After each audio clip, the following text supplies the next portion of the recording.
Hi hello viewers, இன்றைக்கி channel என்ன பார்க்க போகிறீங்கன்னா ஒரு ஃபுட் ரெசிபி தாங்க. வாங்க வீடியோக்குள்ளே போகலாம்.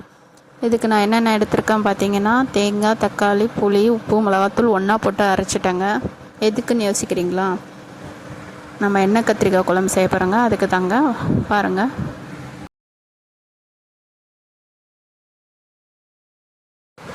கத்திரிக்காவை இதேமாரி பின்பக்கமாக திருப்பி 4 கோடு போட்டுக்கோங்க. அதில் நம்ம அரைச்ச விழுதை ஸ்டஃப் பண்ணிக்கோங்க. ஸோ இது ஸ்டஃப் பண்ணிவிட்டு அதுக்கப்புறம் நம்ம நல்லெண்ணெய் ஊற்றி வெங்காயம் போட்டு குக்கரில் தாளிக்கிறோங்க. தாளித்து கூடவே பார்த்திங்கன்னா கறிவேப்பிலை போட்டு தாளிச்சிடுறோங்க. கொஞ்சம் தாளித்து நல்லா வதங்கின பிறகு ஸ்டஃப் பண்ண கத்திரிக்காய் போட்டு அப்படியே வதக்குங்க.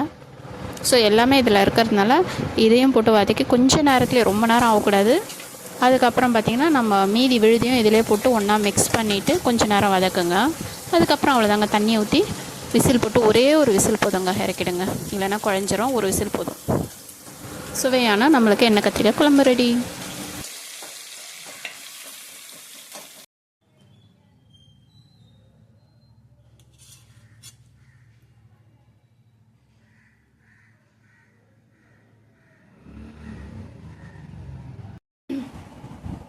ஹாய் ஃப்ரெண்ட்ஸ், இன்றைக்கி டுடே லஞ்சில் பார்த்திங்கன்னா எண்ணெய் கத்திரிக்காய் காரக்குழம்புங்க.